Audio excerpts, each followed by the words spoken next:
Well, there's obviously been plenty of lively discussion this week over the cut-price milk war that broke out over summer. A decade after deregulation, and many fear that the drastic discounting by Coles and Woolworths could result in another shakeout of struggling fresh milk producers. And as Kerry State reports, nowhere is that anxiety more keenly felt than among dairy farmers in North Queensland's Atherton Tablelands.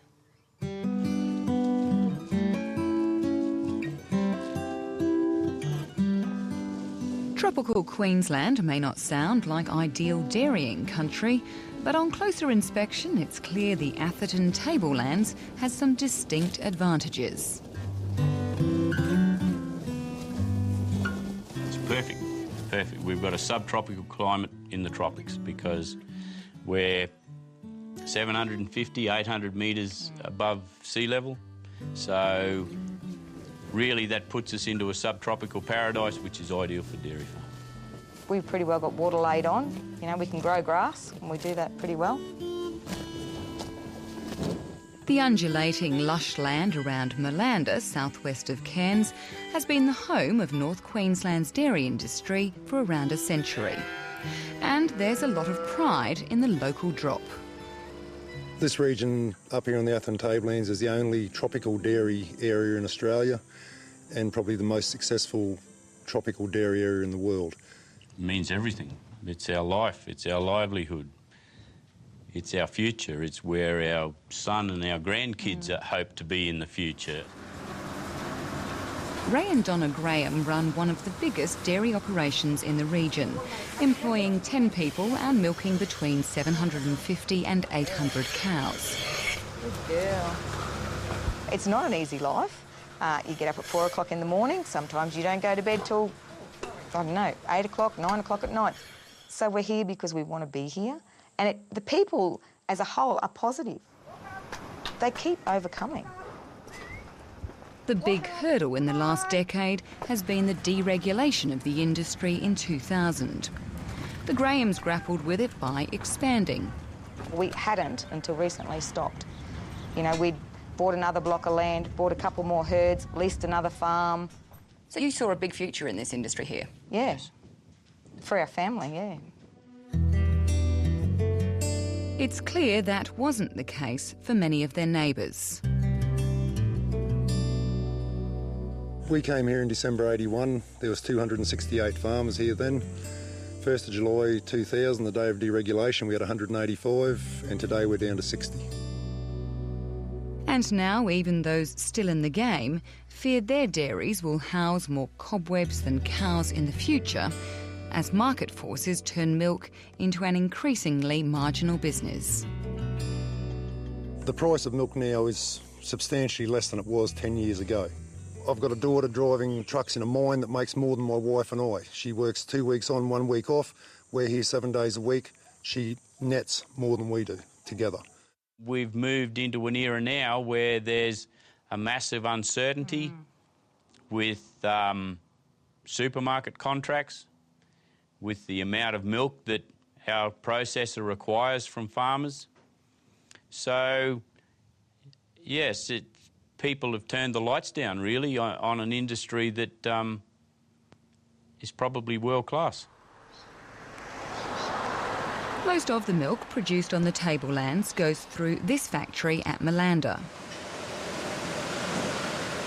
Originally in the hands of farmers, it's now part of one of the biggest players in processing, Lion Nathan National Foods, which is owned by Japanese brewing giant Kirin. The plant churns through about 70 million litres a year. The company's priority is to produce fresh drinking milk for the domestic market, which is what Queensland's dairy industry revolves around. Anything it can't sell in fluid form is made into cheese or butter. Farmers get higher Tier 1 prices for the milk that ends up in bottles and lower Tier 2 prices for what's turned into blocks. The problem for producers is the company has reduced the amount of Tier 1 milk it wants. At the moment, we have oversupply in Queensland, New South Wales and Western Australia. There needs to be some more structural alignment There was a tremendous amount of structural alignment come out of deregulation back in 2000. I think we're in a situation where we need to continue that structural alignment. At the moment, National Foods is trying to negotiate a deal for even less of the top drop in North Queensland after losing a supermarket contract to the other big milk processor in Australia, the Italian dairy giant Parmalat. We started to work out how vulnerable we were. We could have these large volumes of milk either come our way or be taken away from us. Because that was 11 million litres, wasn't it? It was 11 million litres in North Queensland that the southern processor got that's now being trucked into this area. I think some of the scary part about that is that we're sort of getting a signal that, oh, well, we want you to turn the milk on and turn the milk off. Now, to survive under the conditions that they're asking us to, some farms, including us, may have to sell asset. If we sell land, it'll be sold as lifestyle blocks, and we'll never get that back. We won't dairy off that ever again.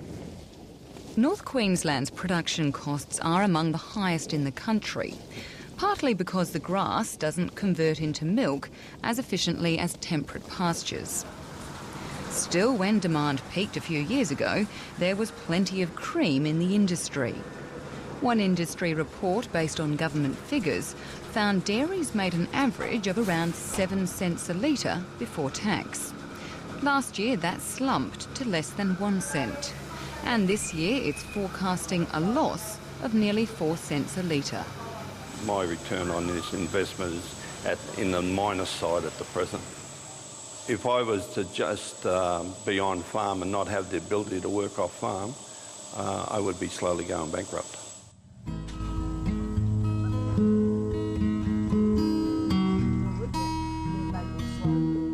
Alan Baldy had big plans when he entered the industry 5 years ago. The former owner of an engineering business set up Queensland's first robotic dairy. There had to be a better way and a better quality of life than getting up at 4 every morning, milking and then doing the same thing at night and then going to bed 7 days a week. The idea is to keep the cows peckish so they return to the dairy for a feed. But the terrain, size of the paddocks, even the tropical grass varieties have created some teething problems for this high-tech approach. Robotic dairies were probably more suited to flat country pasture where you can control the rate at which the cows access their pastures. He expected to double production and pay off his investment in 7 years. Instead, he's now $1.5 million in debt and is seriously considering leaving the industry. While he accepts some of the blame, Mr. Baldy says the big players further along the supply chain also have a lot to answer for. I place the blame 2 places, the supermarkets and the processor. The supermarkets will say to the processor, this is all we're going to pay for milk. The processor wants to make a profit margin, so the only person he's going to screw is the producer himself. And at the end of the day, if they don't get their return, they will close this dairy. National Foods says it's committed to the region, pointing to a recent $6.5 million investment in the factory, but admits it's not making much money from North Queensland's milk. So the returns on white milk we've been making haven't really covered our cost of capital. Does it make more than zero money? Yes, it makes more. But does it cover a cost of capital? No, it doesn't at this stage. So you're not making any profits from this factory? We need to work on improving the profits out of this area. The more volume we can put through here, the more viable the plant is. If you grow the market in North Queensland by 10%, I have 10% more milk on the top tier. If the market contracts, I have more milk on the second tier. So, yeah, my life is in their hands, and I won't make any bones about it. One dairy farmer who has taken his life into his own hands is Rob Watson. Like most local producers, he used to send his milk to the big factory in Malanda. But when the industry was deregulated, he and his brother decided to do the value-adding themselves and set up the only other milk processing plant on the tablelands. Oh, it's been very challenging all the way through, so sometimes I'd like to be like them and just have to produce milk, but in other ways it does give you the freedom to be able to... You control your own destiny, so therefore you're not relying on a big processor to say how much they're going to give you. The boutique dairy business Mungali Creek first made a name for itself as a biodynamic milk producer. It recently launched another niche line, Jersey cow milk. Well, when we first started, we were doing about 1,000 litres a week, and now it's probably 60 or 70,000 litres a week, so it's changed quite dramatically, yeah. As well as bottling their own drop, they've now become price makers instead of price takers. They source milk from several local farmers and plan to increase their pool of producers if demand continues to grow. Well, we thought with the global financial crisis that because our milk was so expensive relative to the home brand stuff, that we'd lose market share, and that hasn't happened. The people that are loyal to Mungali Creek Dairy have kept on buying our product, and our sales haven't dropped at all. But clearly Coles is betting on its customers pleasing themselves. In January, the supermarket giant slashed the price of its home brand milk to $1 a litre, more than 80 cents cheaper than the average price of branded milk. Woolworths says it had no choice but to follow, at a time when many of its customers are struggling with the spiralling cost of living. We've seen an increase in homegrown milk sales of roughly between 5 and 6%, and we've seen a moderate decrease in our branded milk sales, but very minimal at this point in time, about 1 to 2%. Landline understands that gap is widening, but neither Woolworths nor Coles would disclose precise figures. But even before the price war, more and more no-frills milk was finding its way into more fridges, accounting for at least half of supermarket milk sales. So much so that it's become an important part of business for large processors like National Foods. But the real cream for the middlemen remains the more expensive branded lines. And with those losing ground, the company says its profit margins on white milk for the domestic market are now less than 2%. It's very difficult for us while our house brand is selling at such a cheap rate. Somehow we need to look at being able to share the margins that are in the price of milk more equitably across all of us. They're taking $405, $407 million a year out of the market by selling generic milk products versus branded.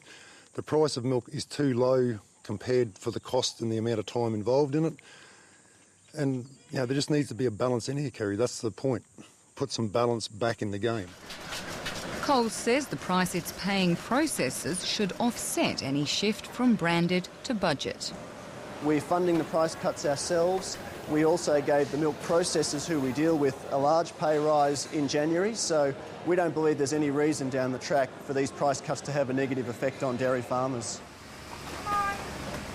Woolworths has also promised not to pass the price cuts on to processors, but concedes the discounting could still damage the industry. I think the concerns may be less milk production in Australia over the longer term. We don't want to see that.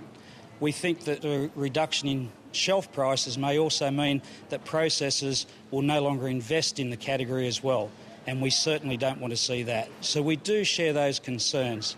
We don't see a short-term grab as the solution to long-term sales and volume of milk in this country.